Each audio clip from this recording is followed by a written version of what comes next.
Hello, hello, hello. Welcome to our movie class. Today we are going to speak about the movie Quiz Show. Pretty old one, 1994. And I enjoy it very much, but not the story itself, but the decorations. I enjoy the good old America inside, all these Chryslers, all these cabinets, the way how people speak. But we will tell about this more, I think. So let's start from the story itself. Vasants, please, can you start? Yes, this story is about a TV show, a quiz show, where two participants are supposed to give correct answers to the questions the host asked, and they will put some money at stake uh, that will be transferred to the opponent if they lose. So this is kind of a game, and but from the beginning, one guy is is almost winning every show, every episode, but later uh, he was decided to He was be out of asked. the show. Yeah. He was asked to lose. Yeah.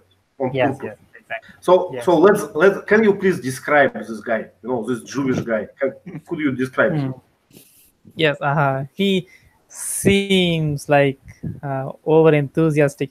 He is not very rational. He doesn't know when to speak or where to speak. He just blabbers.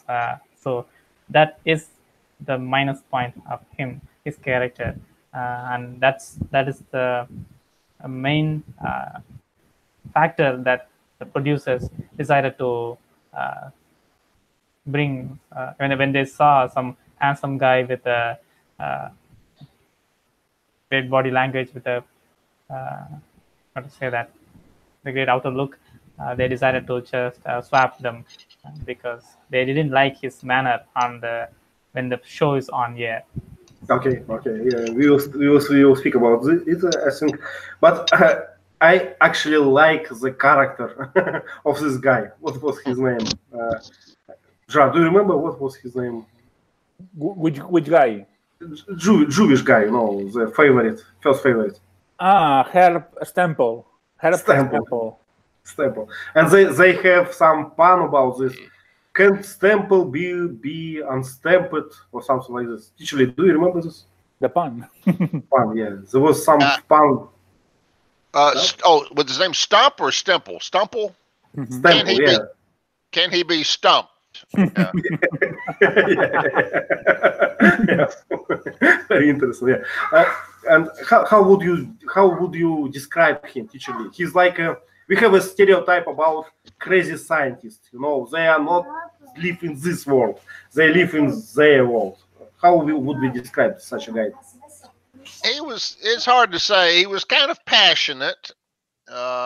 He was a little idealistic or naive, maybe. But he kind of had a sense of honor, but he struggled with whether to lose on purpose or not. But for some reason, he decided to lose on purpose. I didn't think he was going to do it. Mm-hmm. Mm-hmm. Okay, so we stop it on, we describe it the show, describe it the guy. He was a favorite because of his knowledge and all the things. So let's continue. Gerard, please. So we don't know what the first why he lost on purpose, but later we learned that he also was given the answer. So and he was promised to have a show on television. That this promise wasn't accomplished by the producers. Yeah, so that's the thing. So at the end of the movie, almost we learned that Stample also got the answers, and all the contestants maybe got the answer. So. Yeah, but actually we also know that he was a knowledgeable guy, right? We know that from other sense how he teach his sons and so on. So, but they just why they give him answers for insurance, right? Like to be sure. Yes, but okay. But let's so history the story has a few twists. Yeah. So first of all, we know that these producers are bad guys. Then we know that this Temple is not very honest. Yeah. But let's describe the story. So we finished about show, Temple, and producers. So and the producers find a guy named Van Dorens, the son of a prominent family, and he knows pretty very much many things. They realize that it's a good contestant, but they convince him to give him the answers as well. So this guy gets very popular and earns a lot of money, and as Temple didn't get his show, his promises weren't accomplished. He lost all the money he won on the contest because he lent the money to a bookie who scammed him. Yeah, but let's speak about this Van Doren character. He's pretty interesting, right? So it's a good-looking guy with from a good family. He has a big erudition. Can we say erudition, teacher?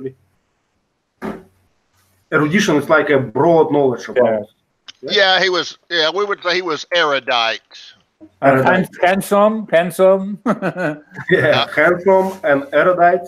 Everything. Erudite, Everything. Yeah. Very But, learned. Yeah, I like it how he behaved on his first interview. So he was like, "No, I'm not going to cheat." And then he asked it, "Was it a test or something?" Yeah, was it part of the test? Yeah. So he's, at the beginning he's a really good guy, only positive, nothing better than. But they made a trick on him. Am I correct? On him, actually made a trick. We would just say they tricked him. Tricked him. So they tricked him. How? Let's ask Sergey. Sergey, how they tricked Van Doren? I'm sorry, I don't understand about trick. Okay. Jürgen, can you answer? How they put him into wise, to make him a bad guy? Oh no, I can't remember. Okay, let me describe. So on his first interview, he answered some questions. So they know exactly what questions he knows, and then they put these questions on the list for him. So it was not for him like they know that I know, and I know. So he has a moral dilemma for a bit. Should I answer or shouldn't I? And one producer asked another producer why she answered, why she did not refuse to answer. And he said, "What would you do in his place?" Yeah. So it's like about human nature. So these producers are evil. They took a good guy and converted him to a bad guy. Yeah. Sergey, can you continue with the story? Please tell me, please, where is this stop? Yeah, we are stopping about they producers just spoiled Van Doren. It's a new favorite. Yes, and Van Doren very fast became very popular because he looked very good. He speak very very interesting for witnesses, and he known a lot of things, and he's a new superstar. He is not a Gerby. Gerby is very nerd for people, but Van Doren very look and very famous. He has very famous family. Okay. And he won 14 games, and during 14 weeks, and suddenly he made the investigator about this story. When investigation. Okay, nice point. Let's return back to this investigator. Yeah, investigator. So, what is the story about this investigator? Where it comes from? Why they are interested? Who is this guy? Jorgen, could you start, please? Can you say that again? Yeah. Let's speak about this line in the story about the investigation and investigator. No, this guy who made what investigation? I don't know what another word. Mm. Do you remember this story? Yeah. What's his name? Harold or something? Yeah. Yeah. Harold? The little guy. Goodwin. Dark hair. Dark hair. The investigator, you mean? Yeah. And what Harold? Yeah. What's the question? Harold Goodwin. So just describe, the story about him. This line about him. Mm-hmm. Why is he interested in this? Who is he? Why is he doing this? Maybe he want to. I can't remember. Okay. Teacher Lee, first of all, what kind of accent this Harold Goodwin has? I don't understand. I didn't really understand it too much either. He works for the federal government. So he kind of like the FBI, but his area of expertise is apparently, I don't know if it's anti-gambling, but when people are winning money illegally on public television, I guess that's something that he is supposed to prevent or look into. It's kind of illegal.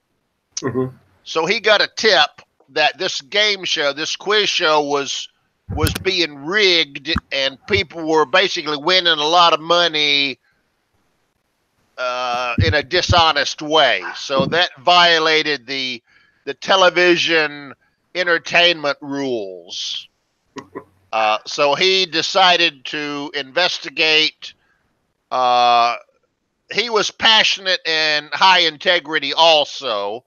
So he didn't like the idea of the TV shows cheating the public and deceiving the public with that kind of stuff. So he asked permission from his boss to investigate the television industry, hoping for a big scoop to kind of boost his fame a little bit. Yeah. But what about his accent? It's pretty strange. Because he sounded just like John Kennedy. he's from Boston. The Bronx, I think, wasn't it? Was it Bronx or Boston? Boston. I just find out. Okay, Boston. He sounds just like John Kennedy. Yeah. It's very, very interesting. Something new, They're from the same area. Yeah. Yeah. And Wrong accent. And I like it the way how this Jewish guy spoke. I like it. It was a total nerd, this interesting. It's not an accent. It's just a way of speaking or something. Yeah, it was interesting. Yeah. Okay, so let's continue with the story. I don't know where exactly we stop it.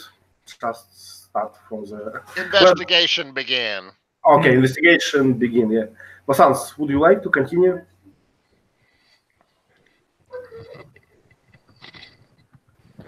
Yes, he was investigating and he started to investigate all the previous contestants of the show, and he visited each and every person, and almost 99% of them refused to speak up about the show because I think they were involved in such contract or something. They are not supposed to tell anything about the show.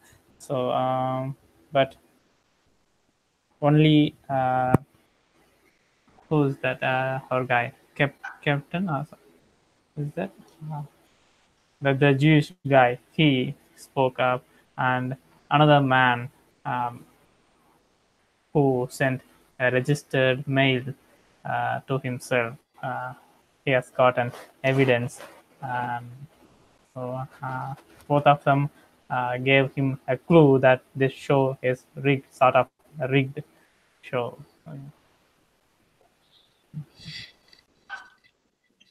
Right. So one guy had proof that he had the questions before the show. So he had actual proof that they did cheat.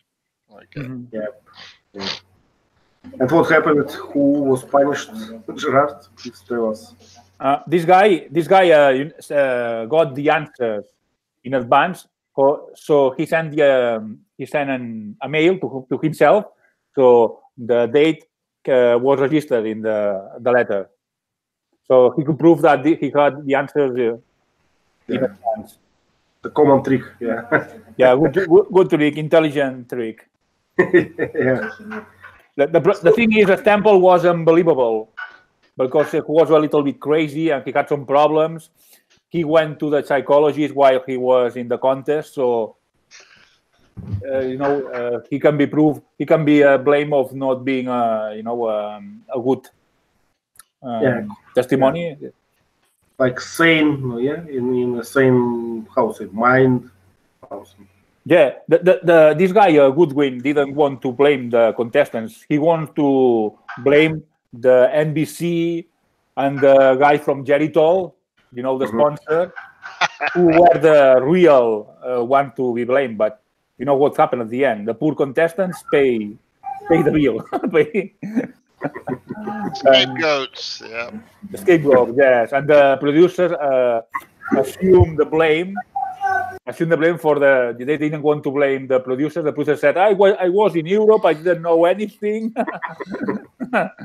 And actually they were the ones that moved the threads of the contest. Okay, so I think we covered the story more or less, right? Okay, we have some questions today. It's fine, and we have actually why I choose this movie. Just now in Russia we have the same situation. It's very interesting. We have a show which is very popular. Everyone knows these players, their favorites, their household names. Is it correct? Household names, yeah. Household names, yeah. We all know them. And the game continues for like 20 years. 20 years. Wow. And like few months ago, one guy pulled over the evidence that it all rigged, for one guy, yeah. So it's exactly like a movie plot, So it's very interesting and it's discussed in our society. So it's why I reminded of this movie. So never trust television and producers. Yeah. One thing to mention about Van Doren, he really was an honest kind of guy. He got tempted and subverted to being dishonest, but his whole purpose in life, his dad was a rich guy, very knowledgeable like him, very rich. Everything he had in life was really because of his dad. He kind of lived off his dad's reputation. So his main goal in life was to do one thing on his own to be successful without his dad's help. And that's why he kind of got seduced into cheating. He wanted to become a game show, champion and make lots of money and become famous on his own. So when at the end, Goodwin tried to, I don't know why, but Goodwin liked Van Doren, and he tried to protect him from the scandal. But Van Doren still was honest enough that he involved himself knowing it would destroy his reputation and embarrass him greatly in front of his dad. But he did it anyway because he still had a little bit of integrity and he could not let himself get away with cheating. So Goodwin recognized that he did that knowing he would get caught, so he would get caught, because he couldn't live with cheating himself. He had to say what he had done. So I thought that was pretty good on that guy's part. Yes, and I think we can see these clues from the very beginning. He was uncomfortable with the situation from the very beginning, I think. Gerard, please? Yeah, and remember, he lost on purpose because he wanted to leave the quiz show. And then the producers gave him another TV program. Yeah. They wanted to take advantage of him, knowing that he was very popular. Okay, we have some questions made by Vasans or someone else. I don't know on our Padlet, so let's answer them. So first one, Charles Van Doren said that he could not go to any restaurant because of the fan following. Does your country have such crazy fan following in any field? Sergey, does our country has such fans? 1 minute. I posted question in the chat in case if you hear me. I think in our Russia, the players in the intellectual game are not very popular. It's my opinion, but they are very clever. But they are not. They haven't a lot of fans. They don't have, yeah. They don't have a lot of. Yeah, they don't have a lot of fans, but they have go to the restaurant without problem, in my opinion. Okay. So what about singers? You know, dancers, ballets. Yeah, yes, and we have a lot of very popular singers who can't go to the restaurant without problem. For example, in Yekaterinburg, in the big city near Nizhny Tagil, the rap singer, the very popular Russian rap singer, opened the restaurant with his name, and we saw 2,000 or 3,000 people who want to go to this restaurant, and it's the normal for our Russian rap singers. Probably it's some situation. But the intellectual players is not very popular. No, not mathematicians, not physicians. Yeah. No, I'm sorry. No, I'm sorry. But you know, I understand what you're talking about. But I would say that, you know, for instance, if you would watch some American shows, they always have some actors. They ask him, they talk about Hollywood and something. I don't see that in Russian culture. We don't discuss it too long. We don't care who buy what, who went where. You know, I'm speaking about artists. Or you have another impression? No? Do you discuss actresses with your friends? I'm sorry, I don't understand you, your friend. So sorry, my sound is bad today. Yeah. Okay, yeah, Gerard, can you answer please to this question? I don't understand What questions that I posted in the chat? There's one. Yeah. That in Spain the same. I think the famous people are harassed with people that want to have a selfie or something to show on Facebook or any social network to prove, okay, I was with this famous guy, but nothing more. Okay. Okay. So, but in America, it's also popular teaching, right? We have celebrities are always followed by reporters and everyone. When you walk in a restaurant, everyone goes, "Ooh," you know. So you always draw a lot of attention, even if there's not a lot of people necessarily. So some people don't eat in public. Some do and enjoy the attention. We actually had a Democrat. I think Maxine Waters. I think we had a Democrat who actually told people, you know, if you see one of these Republican guys in a restaurant, go over there, bother him, harass him, make it known you hate him, you know. And we actually had Republicans had to quit eating out in Washington because the Democrats were deliberately harassing them in public. It was crazy. Wow. Oh man. So yeah, it's bad sometimes. Vasans, what about India? How feel your Bollywood actors? Exactly. We have so many fan followings in different fields like cricket and yes, and the television artists. But from the for the movie artists, it's really huge, and people will go mad for them. They would start following wherever they go. They want selfies. They want autographs, especially it's kind of irritating sometimes for the artists because they cannot come outside and people are always occupying them and asking for autographs and photographs. Recently, we have an incident in my state. He is a 70-year-old artist, and his sons are also a famous artist. He went to a shop opening. He was invited. So when he was there, when he was about to cut the ribbon, some guy showed and started to take a selfie on him. He just tapped his phone. It fell. It was broken, and then we all so many people criticized his action because he should not have done that. They said he should not have done that, but some people said that he is also a human. He also has feelings. Don't irritate him by keeping camera in front of his face every time. He is a 17-year-old guy. He needs his privacy. He needs his space. Please understand that. So yes, that incident reminded me. Yeah, I understand. I'm not asking Jorgen because I know in Sweden everything is calm. Yes. I think in Stockholm, Yeah.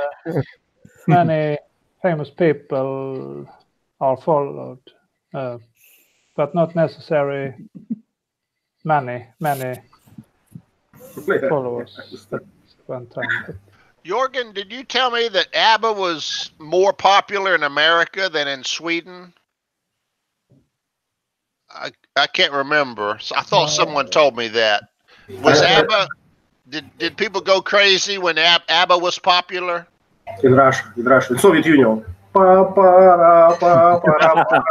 In Europe, Yeah, all Europe, I think, in all the world, they were Yeah, popular everywhere.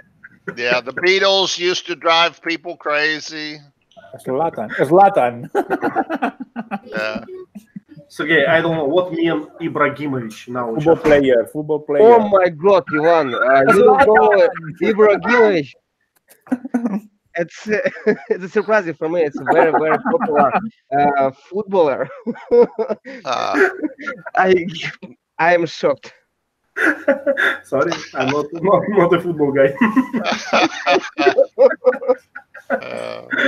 So, but he played for Russia or for what? No, it's a Sweden footballer, very famous footballer, very brutality and Strong. yeah, very strong. And now he plays in USA for Los Angeles Galaxy. Oh, you know so much useless information.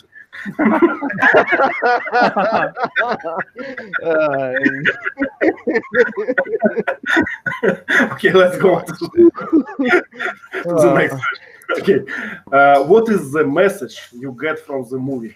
Sergey, what is the message you get from this movie?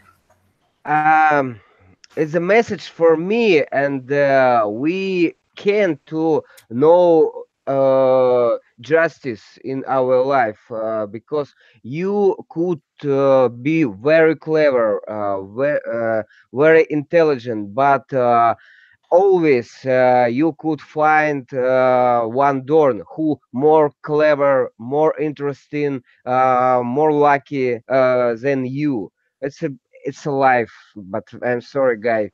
And I learned the word feasible from this movie. No, it's an interesting one. Hard to describe though. Actually, can you describe it? feasible means possible, doable, and practical. Some things are possible, but they would cost so much money and effort, they're not really practical. So feasible means it's doable and it's practical to do it. Yeah. It's reasonable to do it. So probably I can be trained to be this, you know, for represent myself in quiz show, but it's not feasible. Yeah, I will spend my life into it. Yeah? Exactly, it's possible, but it's probably not feasible. Yeah. Okay. Good one.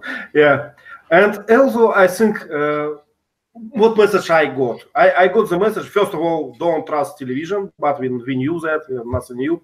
And second one is, no one can win forever. So you have to be ready, to lose. It should happen at some point. I would say, yeah. Another thing, the chance makes the burglar,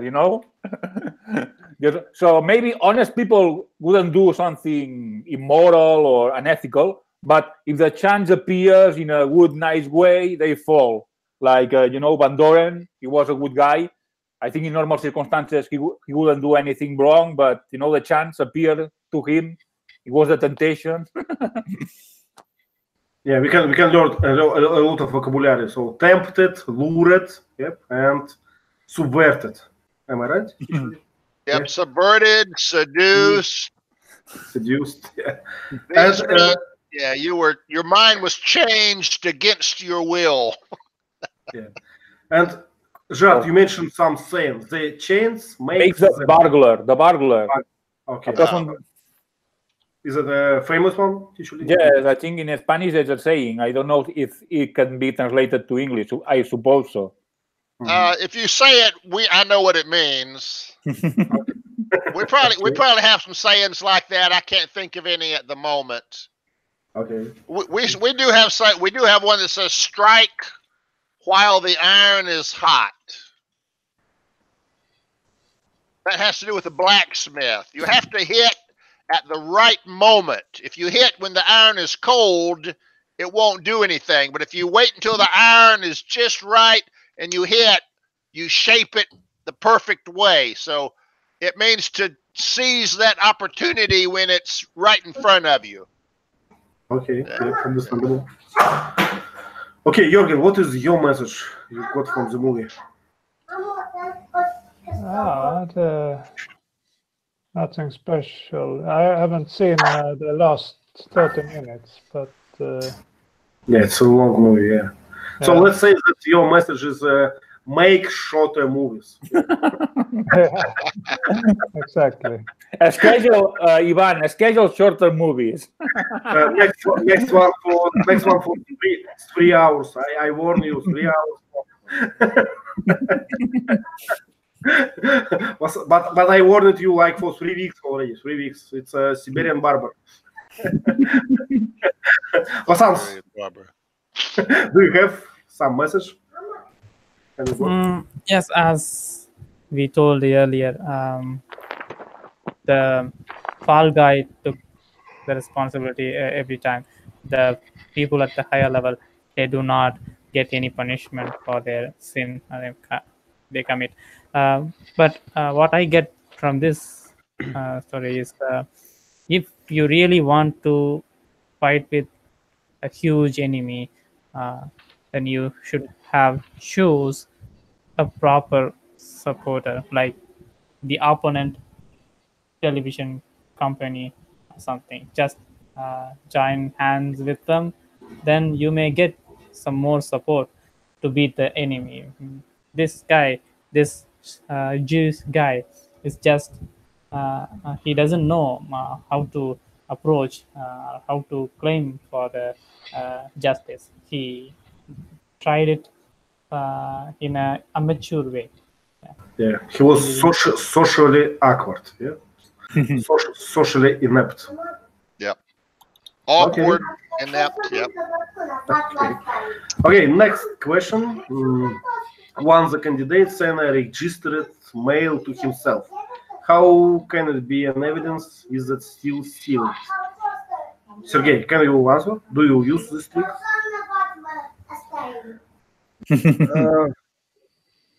Yes, it's a simply for describing, but I don't know why he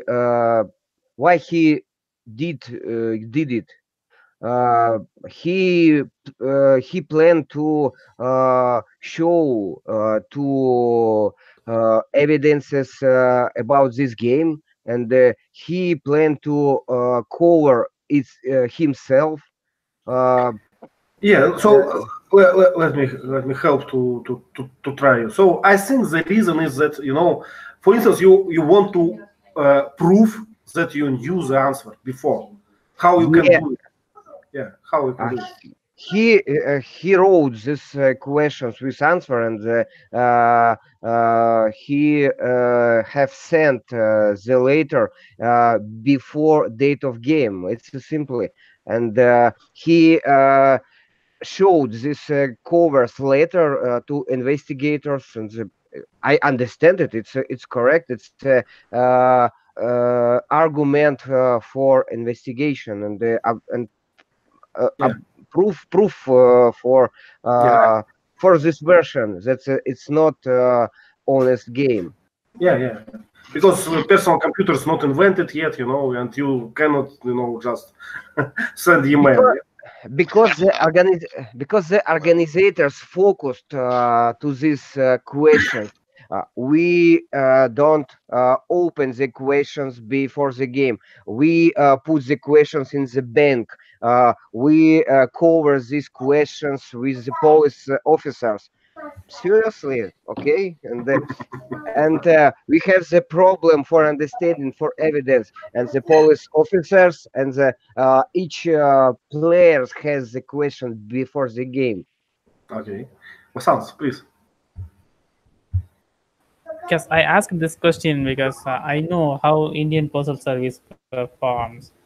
We usually put a stamp mark at the envelope, not anything inside the cover. So how could this envelope be an evidence? If it's once unsealed, then that's everything is over. So no, anybody can put something inside it. They can swap the paper inside it. So I think it's still sealed, in my opinion. It tracks the letter, it tracks the package, but you don't know what's inside. So it's not really good proof to me. Yeah, but I have an idea to do that. You know what I would do? I would have the answers in a paper, and then with this paper make an envelope. You know, fold the paper in a shape of an envelope, and then I have the stamp and I have the proof. That would be a real proof. Yeah, but guys, you forgot that action took place in America, in Goat Old America. You know, they don't lie to each other. They are gentlemen. Yep. So no need to prove. But please teach me. To me, you would have to have a few witnesses see you put the questions in an envelope, seal it. They would go with you to the post office. They would all see you register it. They would all have the number written down, and then you could call them as witnesses and say, yes, we saw him put these questions in that envelope, and this is the number, and it was sent on this day. So, you know, you'd have to have somebody that could testify what was inside the package. Otherwise, to me, it means nothing. Okay, so let me show you how it works in Russia. In Russia, we use postal office a lot for this exactly trick. Why? Because when you speak with government, you go to post office and there is a special service. Service mean we call it like a special letter. So you show your letter to a postman, and postman write what is inside. He like a witness for you. So he make a stamp and he writes, inside is a claim for this government department for something. So, okay, cool. Okay, and after that, it's proved. It's a proof for any, you know, court or judge or someone else. So we use it a lot for legal reasons. Okay, let's answer the nice one question. Why did Herbie Stemple decided to say the wrong answer, despite the fact that he had told his wife that he would fool the show producers? It's a very interesting one, yeah. Sergey, do you remember this moment? Yes, I remember, and I think that he was very scary, and he hoped that after the game he will got some profits from organizers. Privileges. Yes, and this moment is very very important for this movie because it was a very simple questions about the movie of for Oscars Academy Awards, and he knows the answer, but he scared to be as foolish because it's a simple questions. How I could don't know this answer. A lot of witnesses know the answer, but the Gerby don't know. It's a this moment. After that, uh, he want to open this story about game because he was very обиженный. I don't Resentful. I don't know speak English. Yeah, he felt cheated. Yeah, Maybe. yeah. So he wanted revenge. He wanted payback. But you're right that he was Yeah. scared. I think he was scared. It's like it was shown, and I like that the way that everyone knew the answer. You know, everyone on the street. Yeah, all these guys just could not believe that he cannot answer. Yeah. So, guys, anyone else has a version about this? His motivation? Nope. Okay, let's move.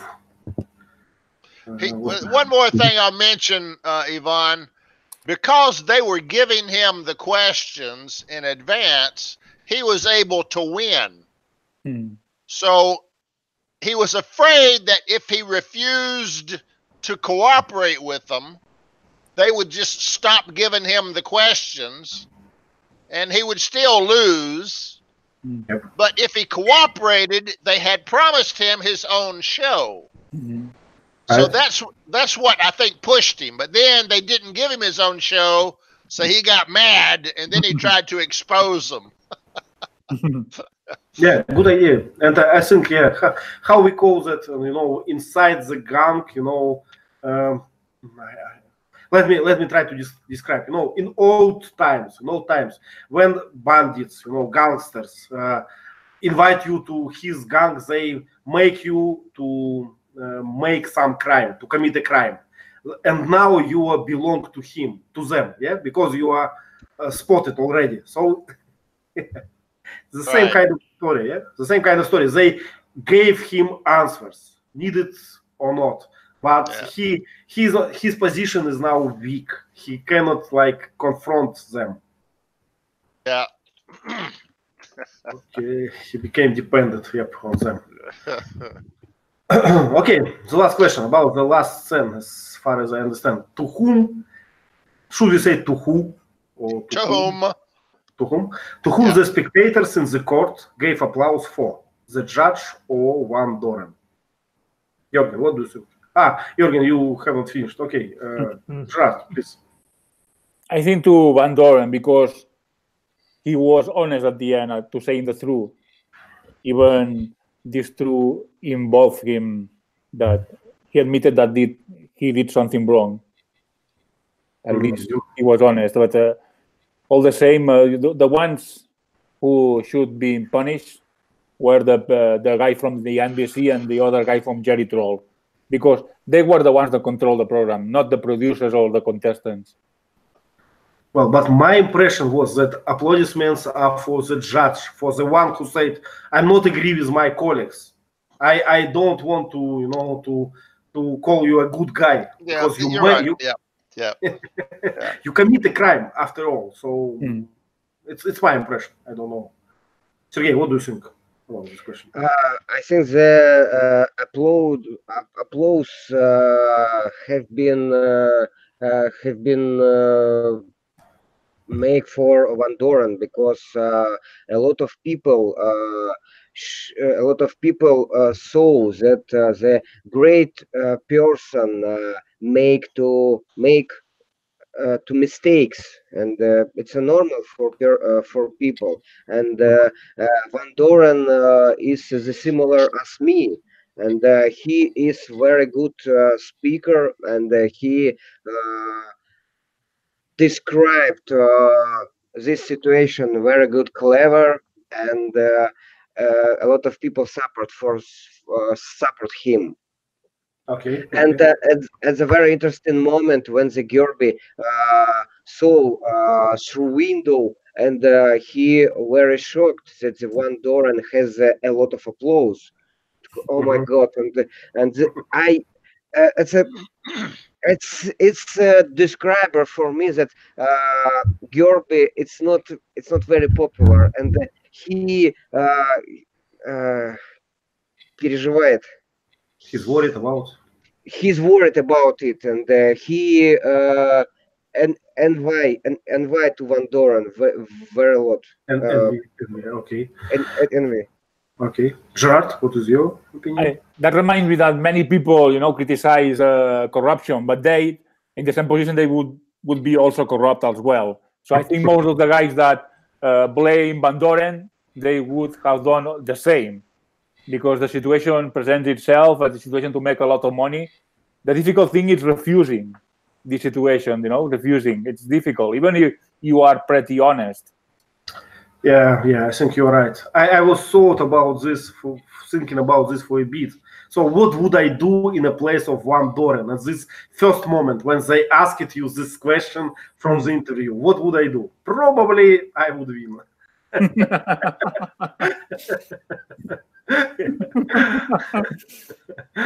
Okay, guys, we are out of the questions. If you have one, it's time for you. Your questions are welcome. If no, we will go to slides. Okay. I'll just say one thing about Van Doren. At the end, when he first admitted, I screwed up, I didn't want to do it, but I did it. Initially, everyone was applauding him because instead of saying, I didn't do it, he admitted that he was guilty, These days, no one ever admits they're guilty. Even when you know they're guilty, they plead not guilty.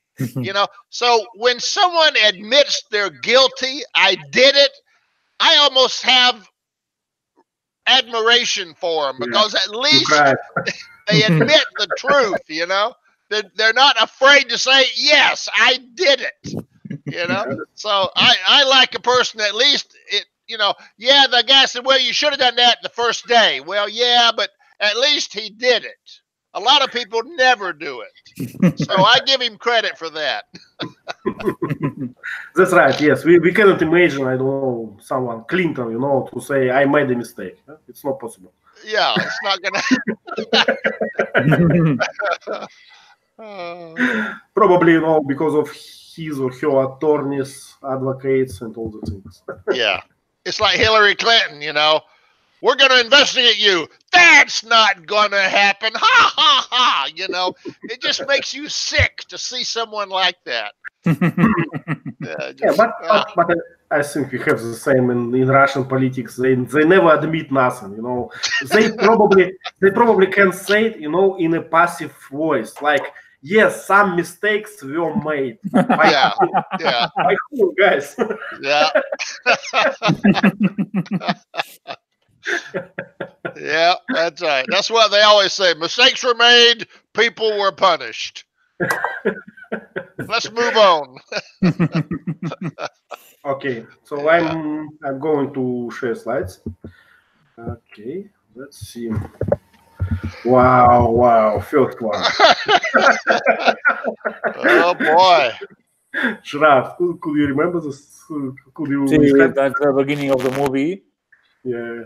This guy shown a Chrysler car, a very nice car. But is this the guy? That the prosecutor, the lawyer, that was for the government? Investigator, yeah. Investigator. Okay, I don't understand this scene. What's the purpose of this scene? Because to show us the beautiful Chrysler. Okay. Because he doesn't look as much wealthy to buy this car, I think. I don't know why. That's why the man had to sell it. Look at this. Look at this. Look at this. He's trying to make him buy it, knowing he probably really can't afford it. And I was worried about the cigar. The cigar, and next to the seat, I thought it was to burn the seat of this expensive car. But they were smoking all the time at this time. Yeah. Yeah, but the seller was afraid of cigar as well. He said, "Be careful, be careful." Yeah. Be careful with the cigar. I'll have to pay all the whole car. Yeah. Okay, but let's speak about this crisis. So please, what about these lights? So beautiful seats with leather, the antenna of the radio pulls out automatically. Very powerful engine. Everything is nice and sleek. This room is called a showroom.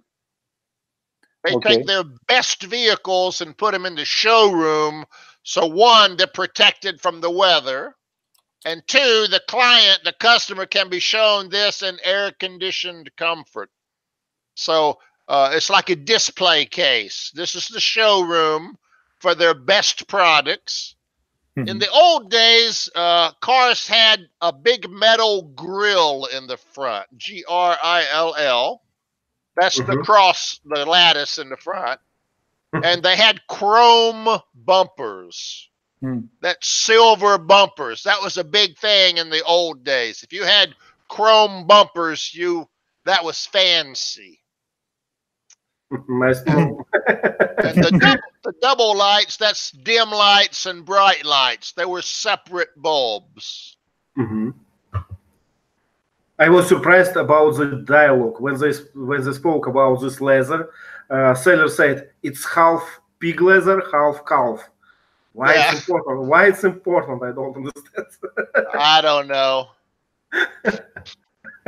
I guess it's just unusual. To make it posh, yeah. The best of both. Better than cow and pig. It's both of them combined. I don't know. Okay. So, Sergey, what kind of leather in your car? Cow or pig? I'm at no. I don't the car with skin. With leather. Okay. With leather. I'm sorry. Mm-hmm. Okay.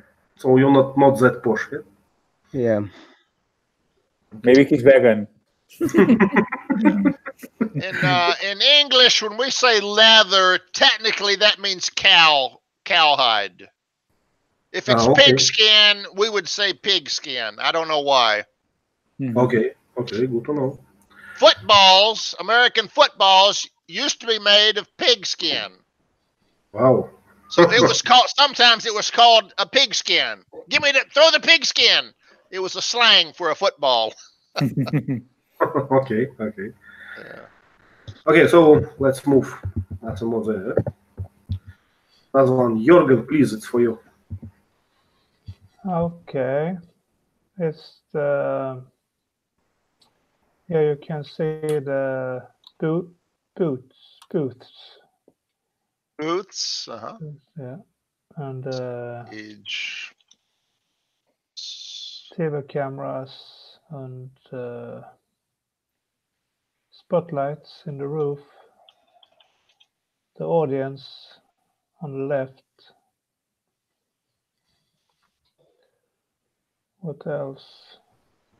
It's interesting how many people we need at that time for broadcasting. Yeah? So all these directors, all these operators, and monitors, and this script with a paper. How we call this script, usually, when they show you what to say? Just a manuscript, usually. Script or manuscript. Yeah, very interesting. And I like it the way how the host trained himself in front of the mirror. Hello, it's John Barney, and today we... That's nice. Vasant, please, your question. Yeah, Teacher Lee, what do you call when some politicians uses such texts on the shield when they speak. The Modern- bulletproof glasses around them. Modern days, we call that a teleprompter. Yeah. It scrolls down and they just read the teleprompter. But in the old days, they had cards. They were swapping cards, remember? Those were called cue cards. Cue cards. Huh? They would cue you what to say. Okay. Gerard, do you have? No, I was about to tell the same. In Okay. Spanish also we call them this TV teleprompter. But in this movie there was only cars. And it takes a lot of how to say that talent to follow such teleprompters, because you have to know where to pause, where to stress. So it's not an easy job. Many people criticize people who uses teleprompters, especially our prime minister also. Everybody claims he uses such teleprompters when he speak in public, but it takes a lot of effort, really. Yeah, but I think exprompting is not a simple thing. Yeah, especially in on air when you cannot stop it and record it again. So cue cards is something good, in my opinion.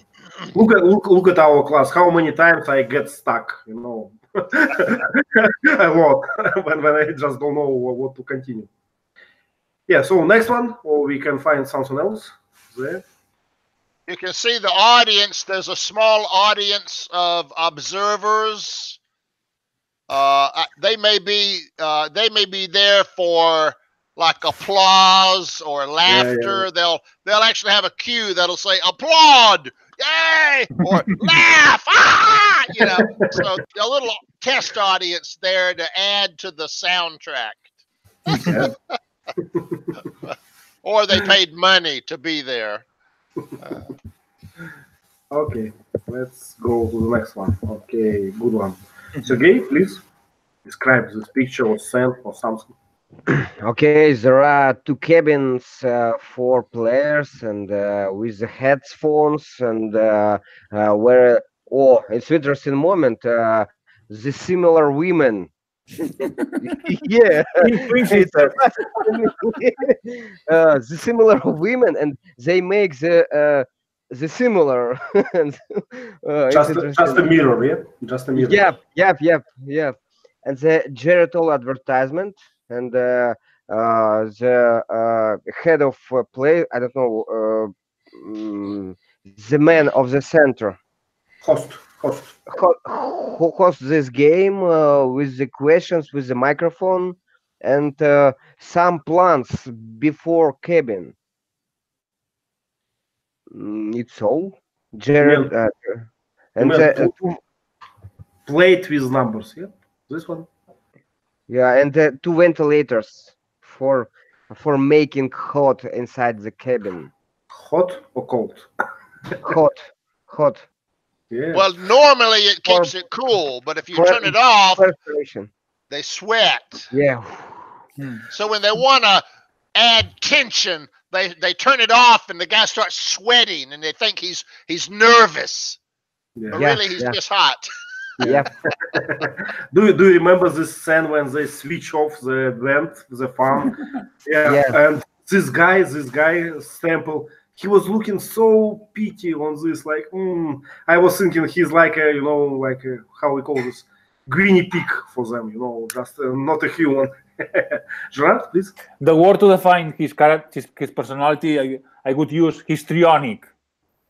Histrionic, he was overacting and he was annoying, saying, "Okay, my wife takes Geritol," overacting, and the producer didn't like that, and they wanted to kill him. Yeah. Yeah, but yes, I agree. But at the same time, it was so natural. We can see that it's a real human. With his pros and cons. Not this guy from, I forgot his name, from the Good Family, Veron. What was his name? He was like from the postcard. Without any like not a human, you know, without any disadvantages. Just Van Doren, yeah, just the ideal one. So I don't know, too much for me. Mhm. Okay, so these girls are twins. Yes, Sergey? Yeah, I think. I Definitely. think. Like it, yeah. Definitely. I can't remember if we use this on Russian TV, this twins thing. So probably they are just. I don't know why. Okay, another one. What else, please? It's an interesting dialogue in this sense. This place is Stemple's home. He was. This is the moment just after he won the show, and he was welcomed by all the neighbors, and he went into his home and talking about his victory, and he wanted to dance with his wife because he wanted to celebrate the moment. And yeah, and there are some household things such as dining table, chairs, lamps. But do you remember how everyone in his neighborhood was happy with him? You know, like, hey, guy, you are good. And at that moment, he did not look like a, you know, socially inept guy. He was reacting like accordingly. For me, he was like a normal guy. Another thing that I like is how his wife, argue with him about this money thing and her family and his jacket, all those things. I like this very much. And he used the word schmuck or something, schmuck. This jacket makes me look like a schmuck. What does it mean? I googled it. It's some Jewish slang or something. Schmuck is a fool, I guess. I think it's from Ivrit, from Hebrew, you know, from Jewish language. It might be. It's a strange word, yeah. Yeah, I googled it, so but it's used like a slang, you know. It means that I don't know.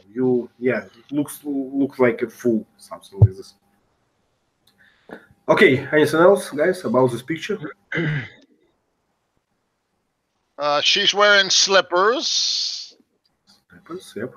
Sometimes we call them bedroom slippers. Very comfortable. Many lamps? How many lamps in this room? I know, a lot of lamps, yeah. Looks like a dining room table with a couple of chairs. There's an ottoman. Ottoman's like a footrest right behind her butt. You can see a beige footrest. Mm-hmm. Wallpaper. Old style, yeah. Obsolete. Yeah, old style wallpaper, yeah. Looks like he's in the kitchen. Yep. Okay, let's go to the next one. Oh, our guy. Jart, would you like to This is Van Doren. I think he is the moment when they ask him many questions to prove. Let's call it continuation of the interview. Yes, continuation of the interview. I think is this the moment when they gave the answers of some questions? No. It was the moment when they lured him, like, let we give you. But after that, he said, was it a test or what? Okay, I remember. But he would cheat. They wanted to ask him whether he would willing to cheat, and then at the end he thought it was only to prove him, in order to prove him he was honest or not. Yeah. So we can see magazines, a small table, a sofa, a rack. How do you call that? A rack? Yep. Rack or carpet. Yeah, but Carpet, yes. Carpet usually goes wall to wall. If it's movable, we usually call it a rug. Rug, okay. I like his facial expression. You know, he's kind of what what is going on? Are you kidding? Is this a joke? Yeah, and also it's interesting how they postures. Yeah, how they located. You know, he's sitting down. Yeah, and they over him like Standing. yeah. So they dominate. Yeah, over him. Power position. What can we call the light behind his head? Reflection. Reflection. Mm. Okay, so I think we finished this. Jürgen, please, for you, what is this? What is happening there?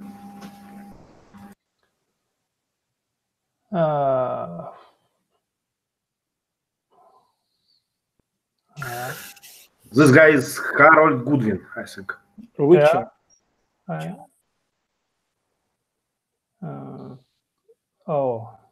Give me a hint, some word. Yeah, on the left side, it's investigator, and on the right side, I think his colleagues. Yeah, and it's maybe some kind of federal building. At the beginning, I think so that he's kind of a reporter, but it's not. He is a federal agent or something. Agent. How is it? Agent or agent? Agent. Okay, agent. Oh, I can't remember. Yeah. So it's a library, right? A lot of books here, a lot of magazines. Legal books, yeah, references. Looks like looks like a small magnifying glass by the picture. Maybe a pencil. There's an electric fan. Blinds on the windows. I like this catwalk very much, and that it has a second floor. This cabinet. There's an organized mess on the table, the unfolded register. I like that, organized mess. Yeah.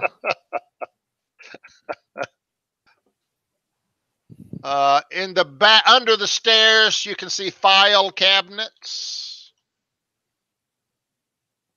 You open the drawers and there's hanging files. Okay, those are very popular in the old days. Okay, let's finish with this. Yeah. Wow, the dialogue. Sergey, please describe us the scene. Something. There is a table inside the restaurant and 2 glasses with water, 2 glasses with wine, and the plate for bread, Basket? and basket for bread, and 2 glassed persons, and the ring with stone, the gold ring, and the Yeah, on his finger, yeah. yeah, But yeah. Sergey, I think we cannot say 2 glassed, 2-eyed person. I think we can joke about it in Russian, but in English it will be just a person with glasses, I think. Yeah. But they're wearing glasses. An insult is to call someone 4 eyes. Yeah, yeah. Hey, 4 eyes. Yeah. Okay, what they're speaking about? They speak about finished Gerby's career in TV, and they argued about questions about Oscar's movie. Yep. and it was a lot of tension, yeah, in this conversation, I would say. Okay, what else, guys? Bonsai, yeah. I just wanted to say it. Yeah. On the behind, how to say it? Yeah. Behind them, yeah. 2 small trees. Yeah, Japanese culture enrich us with these bonsais. Yeah. Yeah, not too much there. Yeah? Okay, let's go to the next and I think last one. More detail. What's else? Please describe this one. It's the same scene actually. Okay, we can choose another one. Okay. Yeah. Okay, let's think about this. Yeah. In this scene, one of the producer telling Van the questions before the show. So they were discussing, and this is where he decided not to get any answers, just only questions. In this place, we have so many things: a blackboard, and on the table there is a teacup, and a notepad, ashtray. I think it's a coffee tin on the far left. And the telephone. You mean this device, this kitchen device, coffee pot, yeah, or something? Yes. Okay. Yeah. We call that an urn. When it's tall and motionless with a little valve on the bottom, we call that an urn. Okay, nice one. Okay, anything else? What is this box near the telephone? I can't tell. It looks like it rotates. I don't know what that is though. Yeah. Just a strange thing. Some kind of little small organizer. Yeah, probably. Something Okay, guys. you don't see much is on the table. There's little ashtrays. Little metal ashtrays. You don't see those anymore, but that was to put your cigarette on. Yeah. There are everywhere in Vietnam. The smoking is a national sport here.